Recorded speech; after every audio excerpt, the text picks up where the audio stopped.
Let's hit it.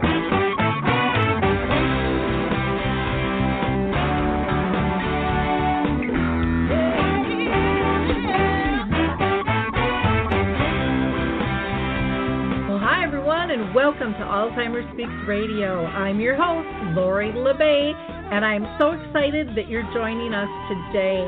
We are going to have a fascinating conversation as usual as we learn from people all around the world at all ages and stages of life. Stay tuned as we shift our dementia care from crisis to comfort. All right, here we go. What you think about, you will bring about.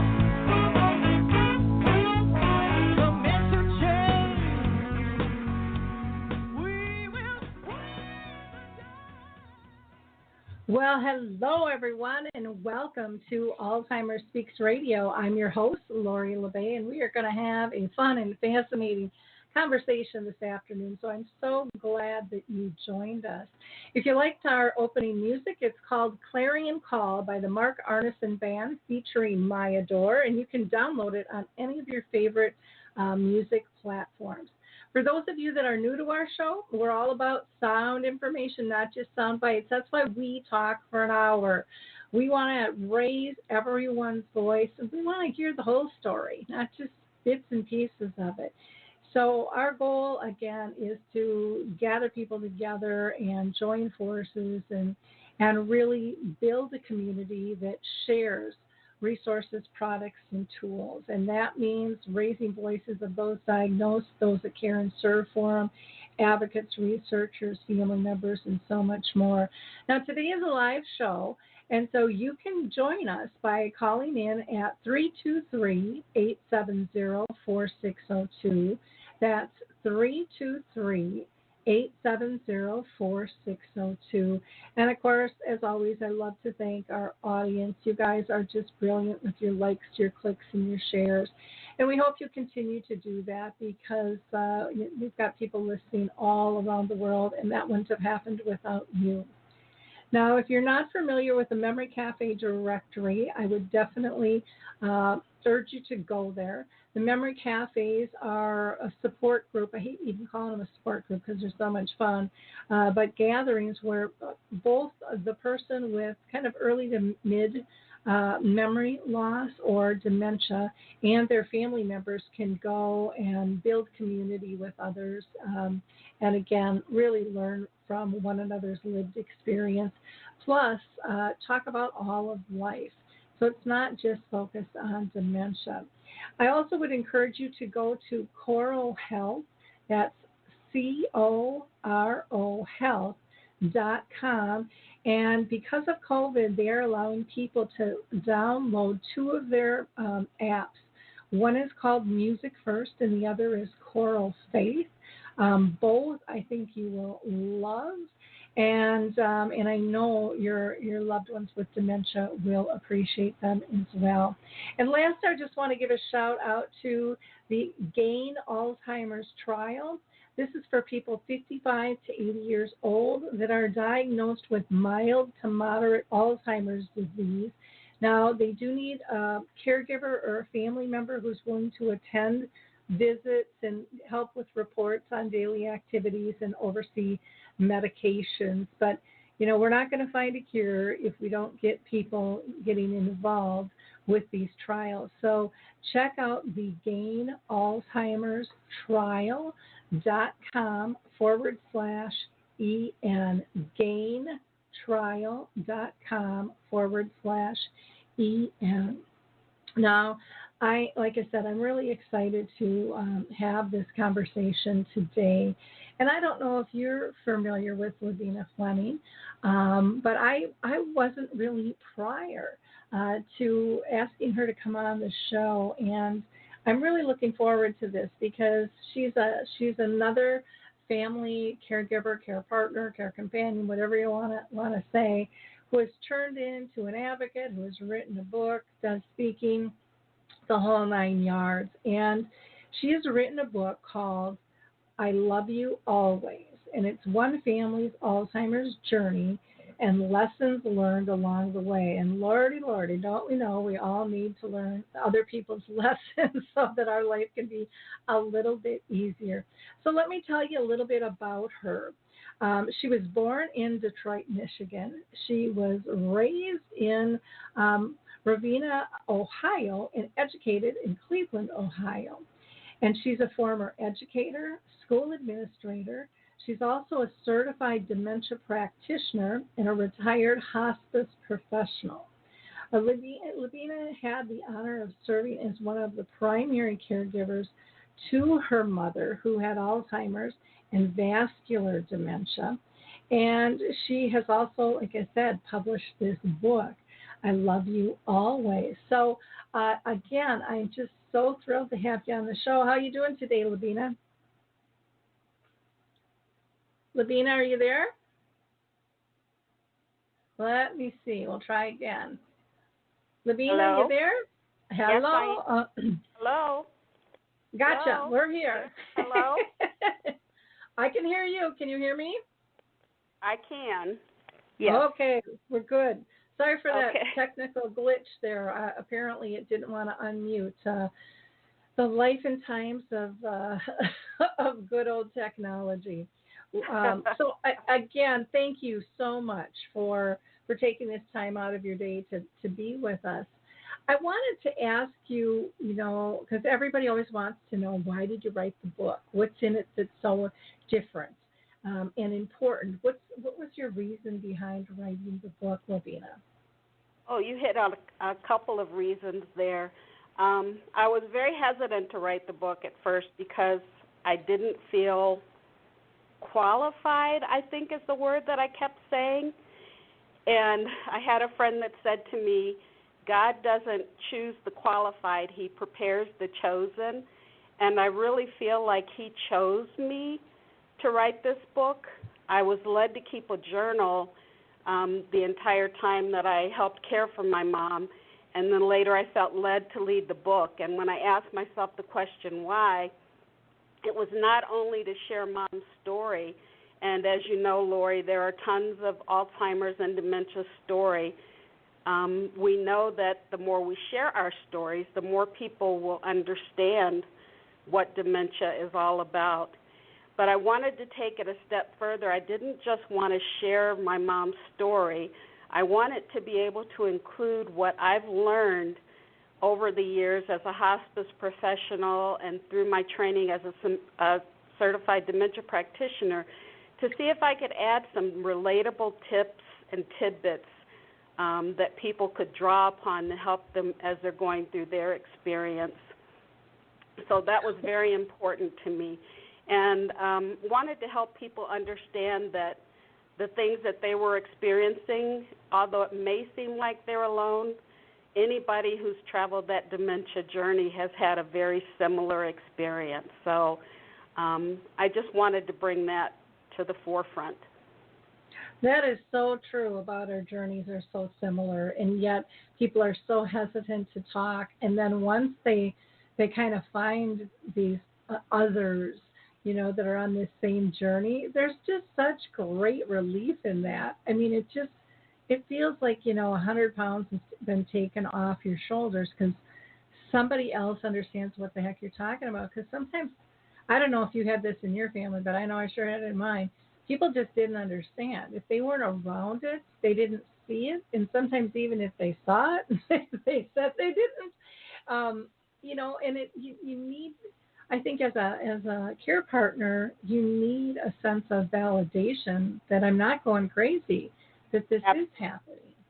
Absolutely.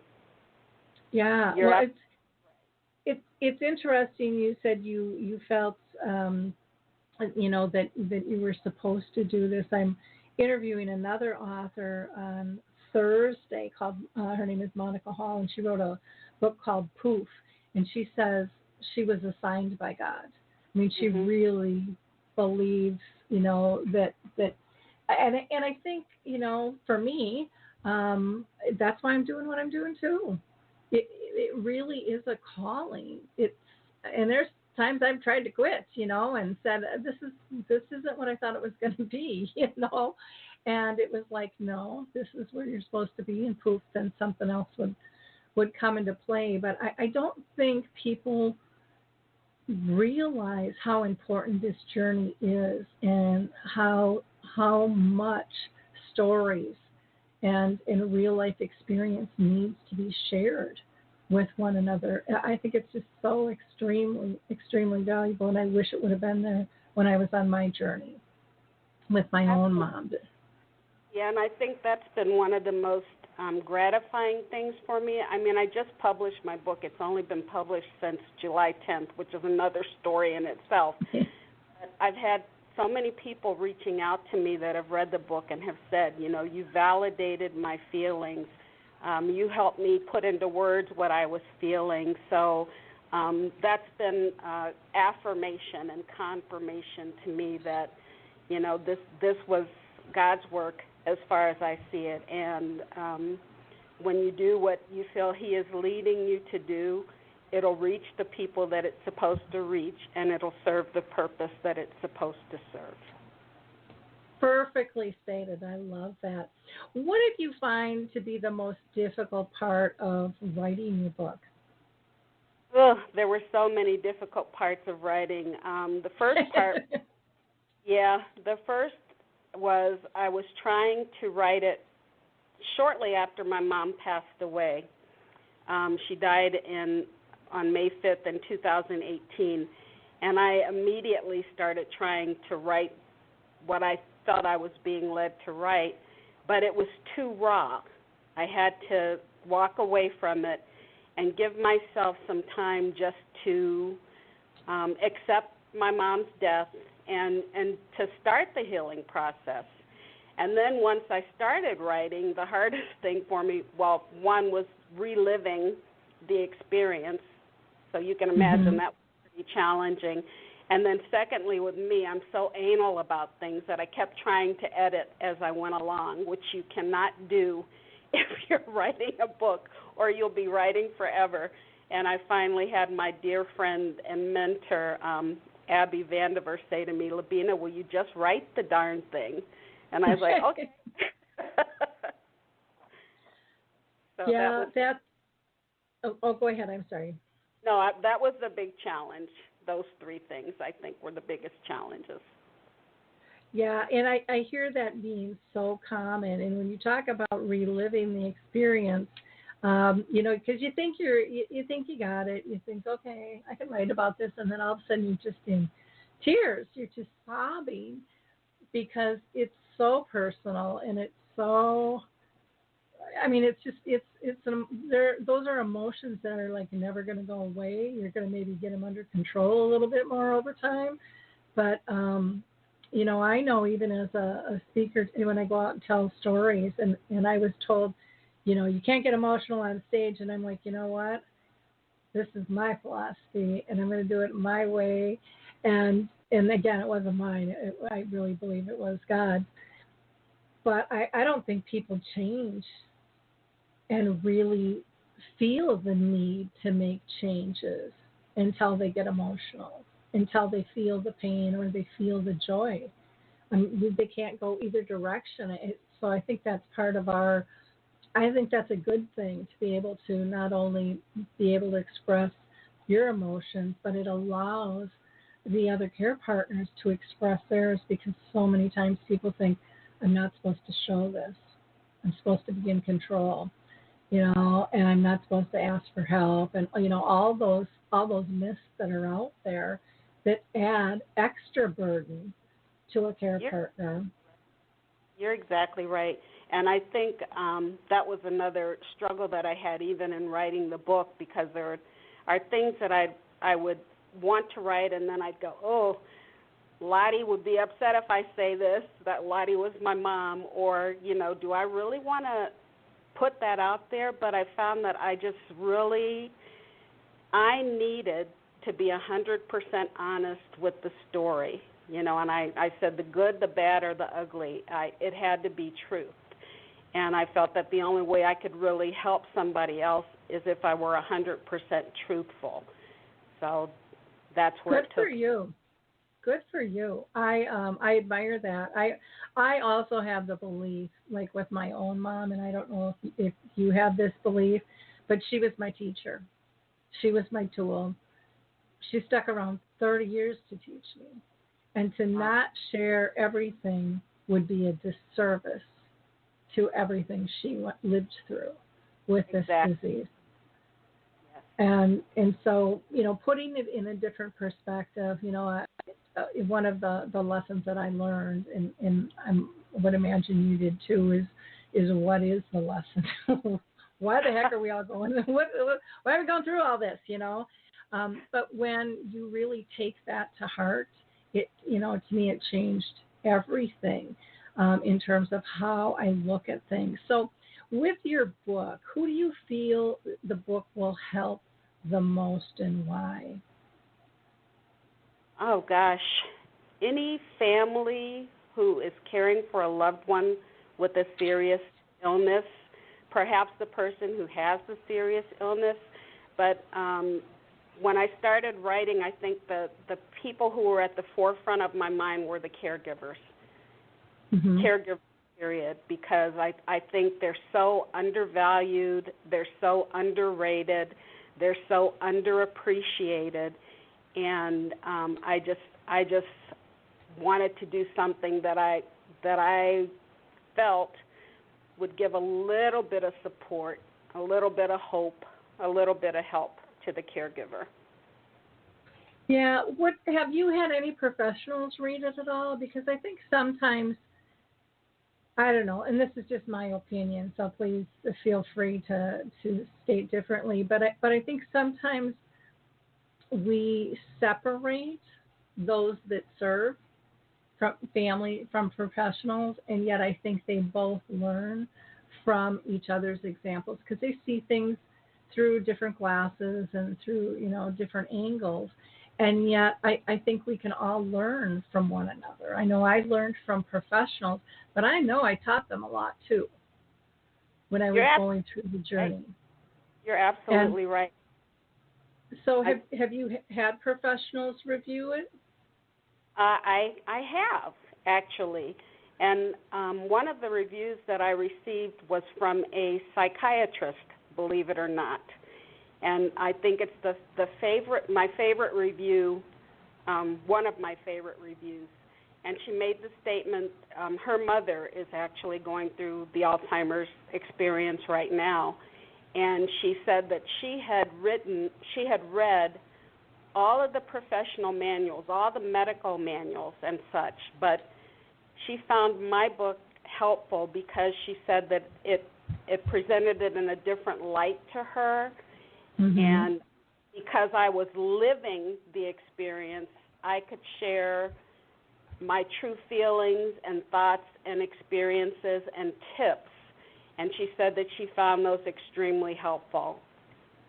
Yeah, I see that a lot. I hear that a lot from people, and so I just always encourage people not to underestimate the value of what they've written, because I do think it's wider spread, and I think the sooner we can get staff and family talking the same language about what the heck is going on, the better we're going to be and the faster we're going to be able to improve things. So wonderful.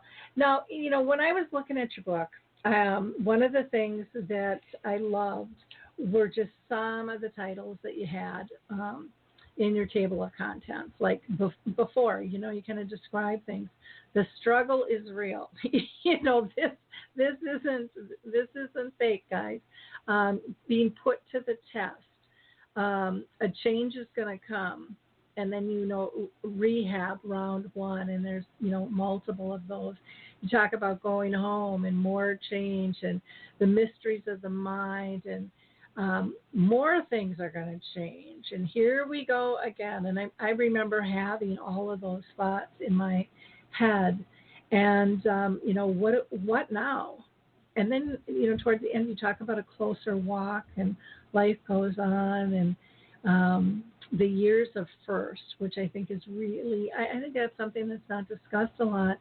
And as we talked offline, the beginning chapters are kind of short and sweet, and the longer ones or the ending ones are a little bit lengthier, but not bad at all. But I love the variety of them, and I love that you have like lessons learned within the book as well. And then you'll have some quotes and things in there as well that just helped you, get through things, which I think is very, very important.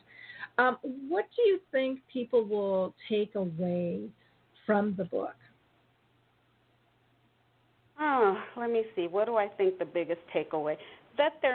I know it sounds cliche when you say you're not alone, but you're not alone. You're not alone. There's such a universality with Alzheimer's and dementia. It doesn't matter whether you're rich or you're poor, black or white, educated or uneducated. It just doesn't matter. Alzheimer's chooses everybody. And regardless of your background, it tends to attack us all in very similar ways. And what I think my biggest takeaway and what I want people to take is that you need something to hold on to. For me, it was my faith.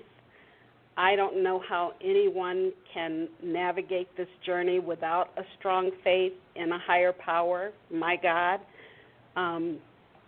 In those times when you're feeling so alone and hopeless and helpless, you need to have someone to hold on to. If you're fortunate, you'll also have loving and caring family members. But I just believe that the higher power is there, and we're all going to gain something from the experience that we go through, but we need that support. Mm-hmm. Yeah. No, I totally agree. What was some of your biggest awakenings while writing the book? Were there things that surprised you or stories you had forgotten about that just all of a sudden then popped into mind going, oh, it has to be in the book? There were a lot of things that came to mind. I think at one point I said, as much as I read about the subject of dementia and the different types of dementias and, how prevalent Alzheimer's was, and as many times as I'd been in the field speaking to caregivers about what they'd experienced, I was not prepared to have the constant conflict between what I thought I knew and what I was feeling. There was like a tug of war between those things. Like, for example, just thinking in terms of joining someone in their reality instead of trying to bring them into your own. And I think of situations where my mom would come up with these stories, and sometimes I would become so aggravated and angry with her. And it was always funny to me because when that would happen with my brother, who I call Daniel in the book, who was her primary caregiver, I would always tell him, remember, it's the illness, not the person. But I tell you, sometimes I would be in those moments, and I would just find myself losing it, and I would have to try and draw myself in and say, okay, it's the illness, it's not the person. It's not you, it's the illness. But sometimes it didn't work. And I wasn't prepared for it's like you can teach yourself facts, you can teach yourself information, but you can't teach your heart how to feel. So, there was a lot of pain in the course of that journey as well, Yeah. Oh, yeah. Yeah. I know people always think, oh, you've got this great attitude about this. And it's like, well, yeah, but it took me 30 years, It didn't start like that. It was just as frustrating and confusing and exhausting as it is for everyone else. You have to process all this stuff and, figure out your way and what's going to work and what's not going to work with it. I'd love for you to talk about some of the lessons you've learned. Like, one in here you've gotten is that, you can't reason with a person who has dementia and you're not going to win. And And so why don't you go on to explain why you say that and what the importance of acknowledging that does for a care partner?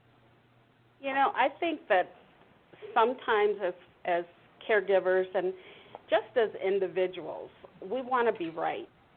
We just want to be right. And the question is, why is it so important to be right? What is the value in it? So if there's a situation that's going on that, their reality is different from what's actually happening, so what? Is it hurting them? Is it hurting anyone else?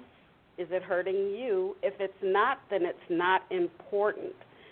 Just go with them on that journey and enjoy the ride. You might have a fun time.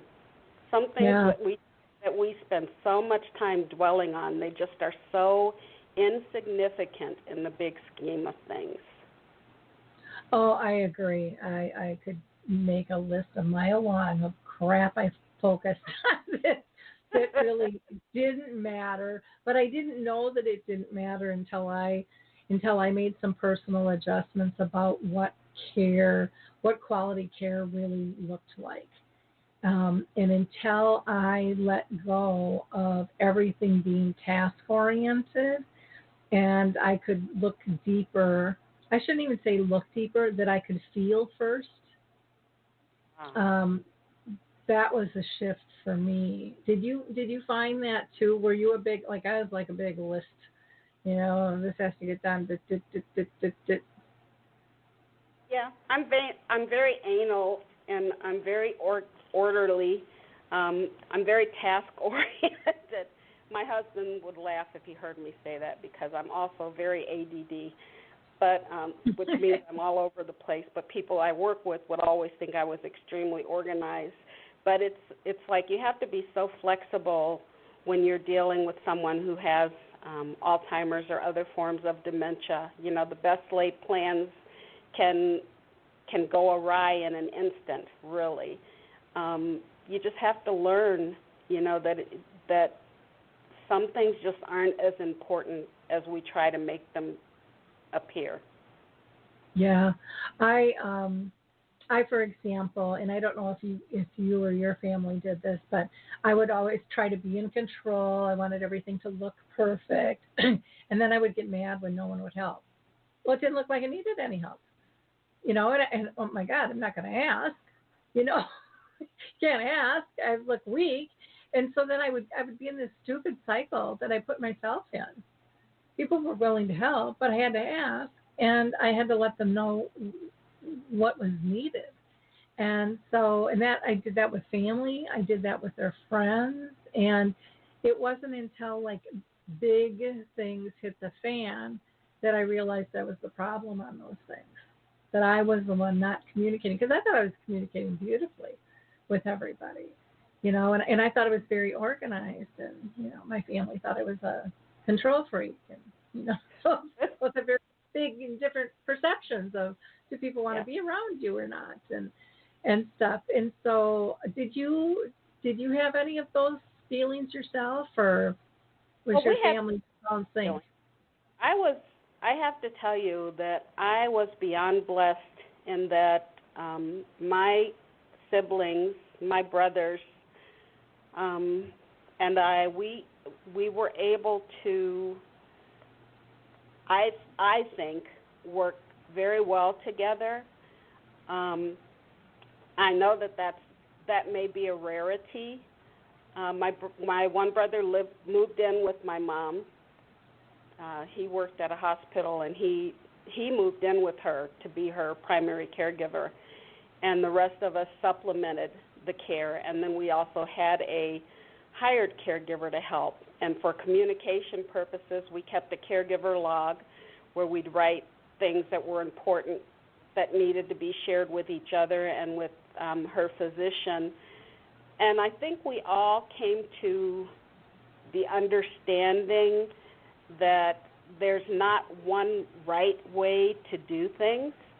Just because somebody handles a situation or circumstance differently than you does not mean that their way is wrong and your way is right. It's just different. And if you put the care of your loved one, what's in the best interest of your loved one, at the forefront of everything you do, if you're all working towards doing what's best for that person, just recognize that best doesn't mean the same. You know, my best is going to be different from your best, is going to be different from someone else's best. But it doesn't mean that one best is better than the other. They're just different. And as long as you get the desired result, which is to provide quality care for your loved one, then it's all good. Yeah, it really, yeah. I had stuff on my to-do list that was for me to be busy, not necessarily that needed to be done. Right. But I think when we feel out of control, we feel like we got to do something, you know. Anyways, I know I straightening my mom's house.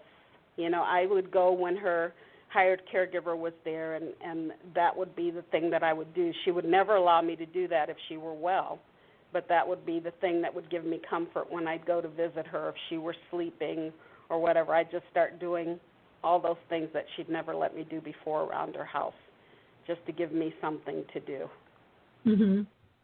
Now, one of the things in the book you talk about is we quickly learned that Mom was hiding things in fear that items were being stolen. I think that's a common situation. I know my mom stashed stuff all over the place.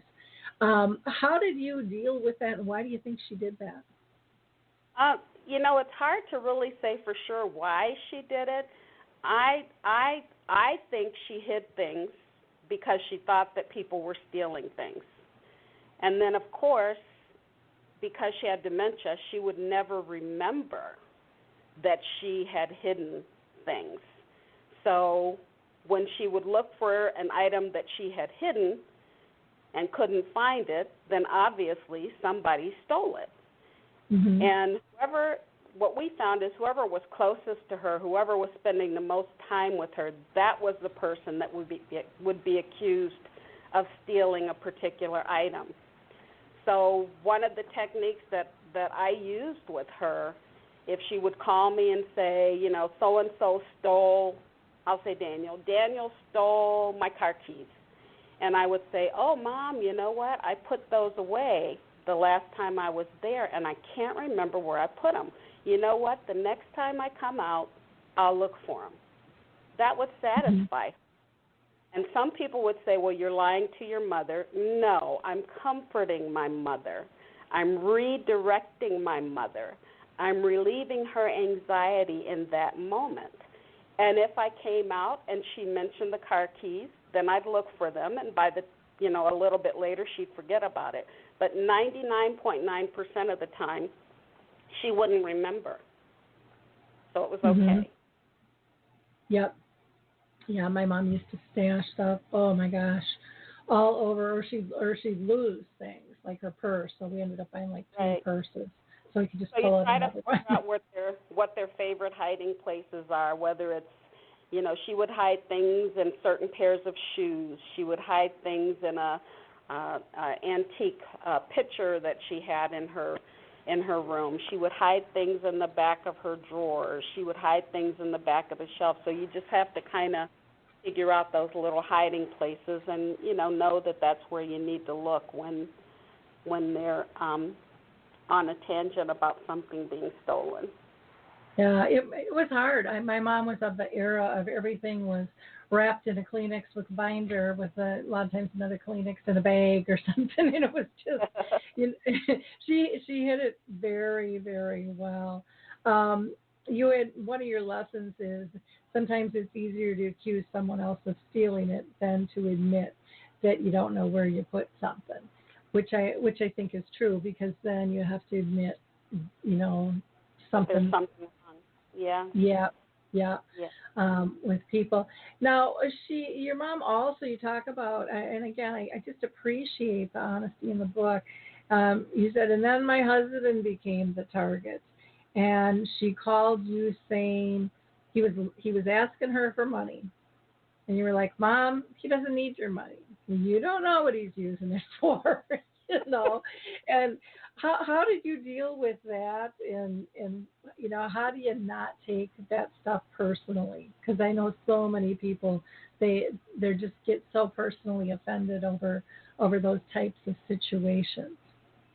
I actually remember that situation, and that was one that I didn't handle very well. I instead of joining in her reality, which I know I was supposed to do, I was trying to convince her otherwise and reason with her. And as you know, Lori, you can't reason with someone that reaches a certain stage in dementia. So after trying to redirect her did not work, I ended the conversation saying that I would call her later. So that was one circumstance that I did not handle very well. I found that when my husband became a target, a lot of what I knew to do went out the window. So yep. I showed my human side in that circumstance. I didn't handle that very graciously. Well, you know, and I think I think this is an important thing to state too, is that none of us are going to be great 100% of the time. If we're great even 80% of the time, we're doing really darn good. You know, but we have to continue, and we have to stop beating ourselves off because we screwed up, you know, because we always have another opportunity to make things better. And I don't think that lesson alone can be hit home hard enough for people, because I know I did it to myself. I hear it from care partners all the time, the guilt they feel and how bad, and you can't let that stuff weigh you down. You know, you have to take it as a lesson learned and then go forward with it. Again, get back to that question of what's the lesson. The lesson is I don't want things to go down the way they just did, you know, and how, you know, what can I do to avert that next time? What can I share with others so that they don't maybe make the same mistake I do? But again, we all are going to make mistakes, and that's part of being human. And so we. Go ahead. I'm sorry. No, go ahead. I'm fine. No, I think that's one of the things that I would really admonish every caregiver to recognize. You know, you're not going to be perfect. You're not going to do everything exactly the way someone says it's supposed to be done. The best you can do is the best you can do, and that's all you can do. And we shouldn't beat ourselves up if things don't go exactly the way we feel they should go. You know, you learn your lesson, and then you try and do better the next time. Amen.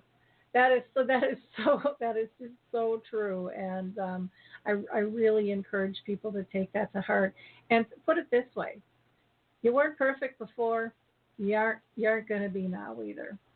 My turn to say amen. You're right about that. You know, but we I don't know, we put ourselves on these pedestals. Our expectations are so high because the job is so important.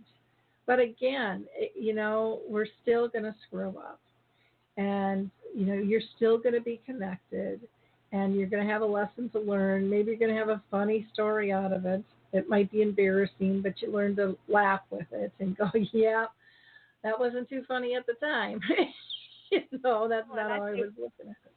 You brought up a good point, too. We have to not feel guilty about laughing. You know, we need to take advantage of any and every opportunity for laughter because, you know, you're going to be under so much stress and so much duress. You know, you need every opportunity to feel good, even if it's just for a couple minutes. Oh, I know. My mom fell in the doorway at the cabin one day, and we couldn't get her up for nothing. And so my daughter and I are trying to get her up, and my mom's a short, you know, and real stocky woman, and she didn't know how to bend her knees. So I asked her to bend her knees, and she bent her pinky finger. Goes, okay, you know, and it's like, okay, that's not working, you know, and we couldn't get her up, and all of a sudden the three of us, we are laughing so hard because we can't get Grandma off the floor. Then my husband comes in, and he sees us, and he's like, this isn't funny. and that made us laugh even harder. My mom looked at him, and she's like, it kind of is, you know, and and we, the way we had to go about, getting her up because she didn't know how to bend her knees, and we had to lift her up so her legs were actually against the wall. And then I was telling my daughter, like, kick the back of her knees, so her feet would drop down. And I mean, it was just like a Three Stooges type movie, but we laughed so hard, and she was laughing with us, and oh my God, I'll never forget that moment. I will never ever forget the moment, or when she slid one time out of the bed, and we don't know how this happened. Wow. And there's a high boy dresser, and somehow her legs got under the high boy dresser. We don't know. She wasn't hurt. She wasn't scraped. She just stuck under the high boy dresser. And we just laughed. We lifted the dresser. We finally got her out of there. But I mean, it was just like a fluky thing. And you just got to look at it and go, God's given us a little gift here. There you go. Of a little levity. Let's take this, and if we're laughing, she's gonna laugh. We're not laughing at her. We're laughing at the situation, but she's not going to be scared. Versus if you're going in all nervous and upset and anxious, she's going to mirror all that stuff back to you, and it's just and you're going to mirror her stuff, and it's going to intensify. It's like laughter's wonderful. It's absolutely wonderful. Now, you also mentioned in the book that you noticed your mom's behaviors had changed, and you realized it was time to kind of put her wish to plan her funeral in play. And yet you knew, like most of us, if we bring it up, everyone thinks you think they're dying. So how did you deal with that? I thought that was really interesting, how you guys approached that. Well, initially, I redirected her, and it's so funny. I've been involved with hospice for many years, so, I knew the importance of doing things like advanced care planning, and I knew how pre-planning funerals, took so much stress off of your family. So I knew all of these things, but yet when my mother first mentioned it, I freaked out. And It's like I became every stereotype with regard to, if we plan the funeral, then she's going to die quicker. I mean, all of those things that I knew were ridiculous, I became. And so that's what I'm saying. They know certain things, but all of that common sense seems to go out of the window when you're dealing with the situations yourself. So initially, I redirected her because I did not want to deal with it.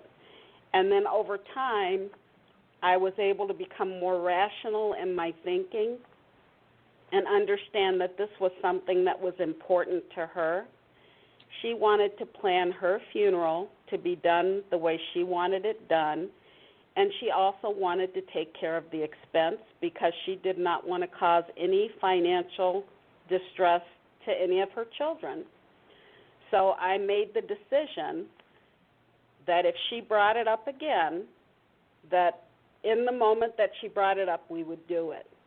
I knew that I couldn't bring it up because if I brought it up, she would think that I was thinking she was going to die, So I knew enough to wait until she brought it up again, and it just happened to be when we were having breakfast at one of her favorite little places in Ravenna. It's called Megan's Family Restaurant, and she would love going there for breakfast with some of her friends who would come and pick her up. And she said, I want to plan my funeral. And I said, you know what? As soon as you finish breakfast, we'll go over to the funeral home, which was only a couple blocks away, and that's what we did. And what amazed me about her is she had this uncanny ability to become lucid and remain lucid whenever she needed to be for a long time. So we took care of the funeral, we went to the bank and got the funds to pay for the funeral, went back and paid for the funeral. She picked out her casket. She picked out the dress that she wanted to be buried in. She just did all of that. Now, of course, by the time we reached her house, she had no memory of any of it. And we just never had to bring it up again. So that's a nice way that you handled the situation, needless to say. And that's important. I know for my mom, those details were extremely important to her and gave her a lot of calm. You know, exactly. even if it wasn't talked about a lot towards the end, she knew. She just knew we had already done that, and you know, everything was in good hands. And it's about, you know, folks, it's not about life and death. It's about smart living. Every You're kid right. at 18 should have a power of attorney, you know, and things in place, healthcare directives, wills, all that stuff.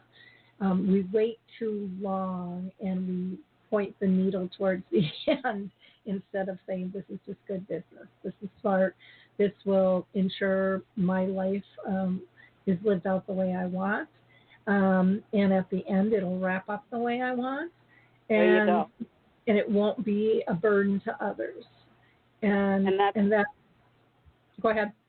No, I was going to say, and that's a point that I tried to bring home in my lessons in the book too, that you know, encourage your loved ones, you know, while they're not too far along in the process to make their wishes known, and then make sure that you know where important documents are. Make sure that you know whether or not there's safe deposit boxes, wills, who are the attorneys that handled these things, where are the copies, you know, who has the originals. Just making sure that you know where all that stuff is just really better prepares you in the end. And you're going to be so stressed dealing with just the death itself that having those things in place will just make it a lot easier on everyone involved. Agree. And if you have decided as a family, or the person has as an individual, that they want an autopsy of their brain, that information needs to be readily accessible and available and coordinated with the funeral home and the community, you know, if they're living in one. So, you know, don't forget about that. Same with VA papers and things like that. You think you got everything, and then all of a sudden you don't. Important stuff to just get out of the way so that you can, when the time comes, you can deal on an emotional level with what you need to do and just hand the paperwork over to the people who know how to process it. Now, I want to just also mention one other thing. You noted that your mom was talking about kind of backyard cemeteries, and, you know, and you were trying to figure out what's going on with all of that, and you realized she was watching like court TV and murder mysteries while she was in bed, and then the TV was left on, and once you guys turned that off when she was sleeping, you didn't hear about that anymore. And I think people don't realize the importance of the subconscious, or even with dementia, how things change, that they might not realize it's a show, and all of a sudden they might be in a stage where they think it's live and outside their door and happening in their world. So being aware of that. I also, before we wrap up here, I can't believe it's gone so quickly, but it always does. I'd like you to talk, because you talk about rehab, and she went into rehab like 3 different times. Can you just tell people kind of what rehab was like, and why, and what you learned through that process? Yeah, I think that a lot of us have certain expectations that are very unrealistic when it comes to a rehab facility. A rehab facility is not a long-term care facility that is staffed to care for people, you know, 24/7. They're very limited in their staff. It's a rehab facility is also called a skilled nursing facility, or a SNF. And in our experience, and I don't know if others are different, but in our experience, what we saw is that they really were not equipped to handle someone with dementia.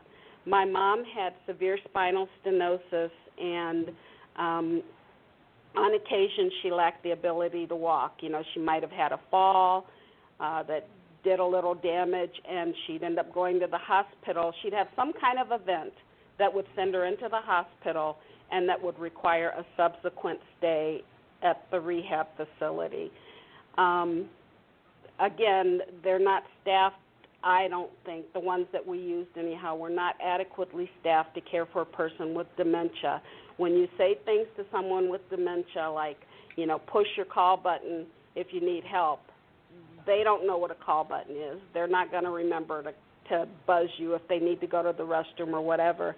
In my mom's case, she couldn't figure out, half the time she didn't know where she was. If she had to leave her room to go to the cafeteria, she would follow her roommate because she didn't know how to get where she was supposed to go. And then another thing that we experienced was, and this is common with long-term care facilities as well as hospitals, there are illnesses that your loved one is probably going to be exposed to, and if their immune systems are weakened, they may contract those illnesses, and some facilities have different ways, different protocols in place for handling. My mom developed C. diff infection, VRE infection, multiple infections. Hospitals would point their fingers at the nursing home or the SNF. The SNF would point their fingers at the hospital.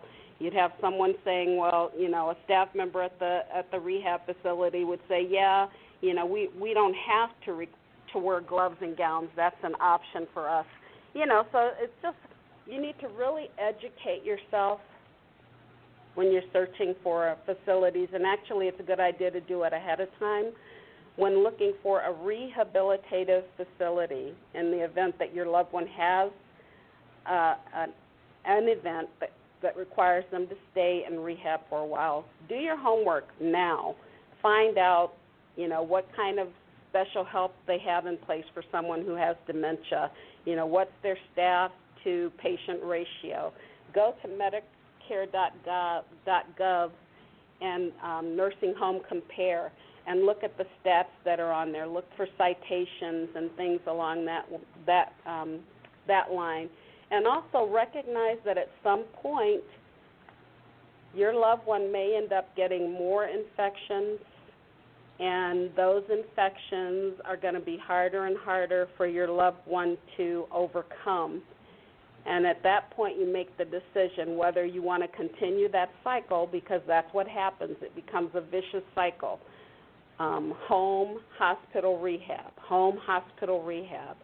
You have to make that difficult decision whether this is something that your loved one would really want to continue, or whether it might be time to think hospice.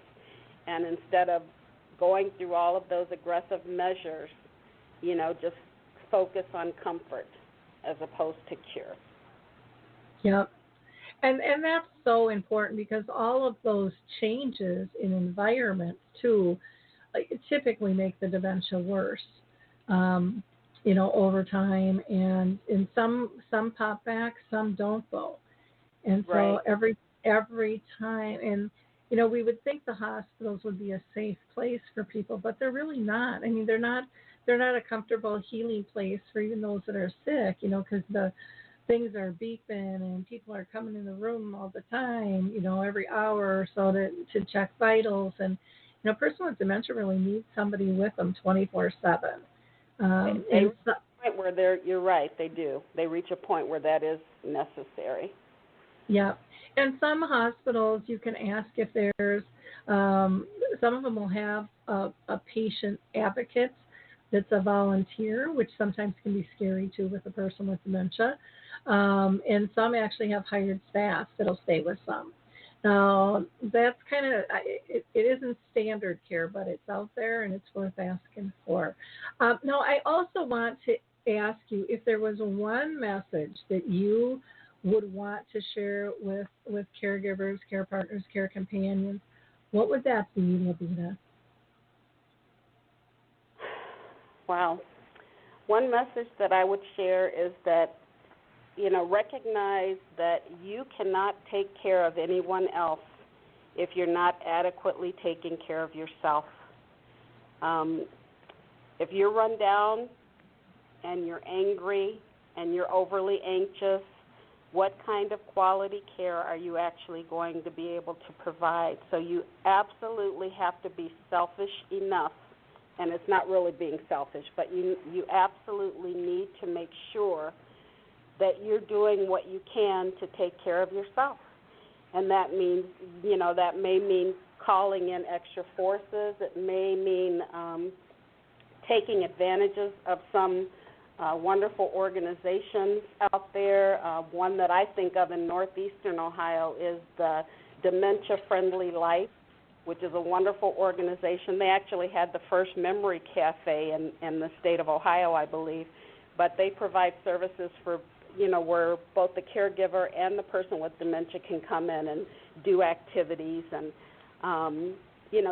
just find that support. Reach out to the Alzheimer's Association to find out what kind of supportive services they have available for you. Reach out for friends and family. Don't feel like you have to do it by yourself. There are people who are more than willing to help you. Just recognize their way may be different from yours, but, accept the help. Accept the help. Exactly. And I think it's important, too, with those support groups and stuff. Back in the day, this is 36 years ago for me, I viewed a support group as one more thing I had to put on my list to do for my mom, and I just didn't have the bandwidth. And I didn't look at it as helping me. I just looked at it as one more thing for her. And I had it all wrong. I had it totally all wrong, because it of us by participating in that. And, and it refueled me. Sometimes I know I went through this. I didn't know how empty I was, because you just kind of get used to your new normal and the new weight of whatever it is you're carrying. And then all of a sudden you get filled and you're like, holy craps, I did not know I was that empty. And it's like, I feel like a person again, because sometimes you get out of sync. I know I did. And, but that was just who I became. I was too busy being busy, and I forgot to breathe a little life into myself. And it's important stuff. That's for sure. To be able to make those adjustments and not feel guilty about them. Now, LaBena, what's the best way for people to get a hold of your book? Right now it's on Amazon, so if you just go to the Amazon site and just the easiest way is to type my name. If you type I Love You Always, you're going to get a ton of other things that come up.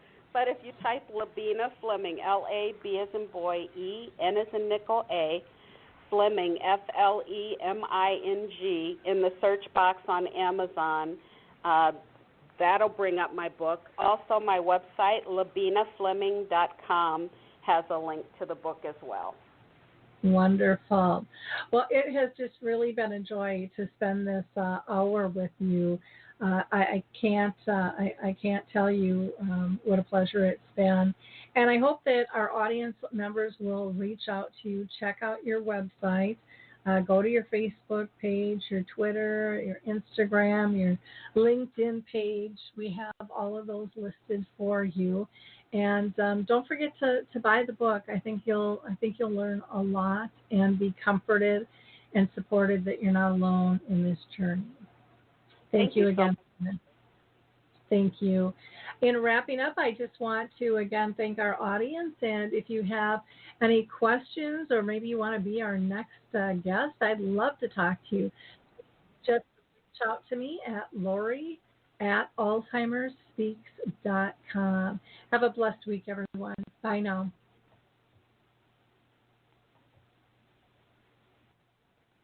Hey everybody, Jared Sebestier, host of Retire Repurposed. This podcast is dedicated to help people transition into fulfilling and purposeful retirements. Retirement is a big life change. In fact, the two most dangerous years of a person's life are the year they were born and the year they retire. Few people could just flip the switch from working a career 30 or 40 plus years, retiring on Friday without methodical steps to living what we call a repurposed retirement. To listen now, search Retire Repurposed on your favorite podcast platform, Senior Resource, or Life Audio.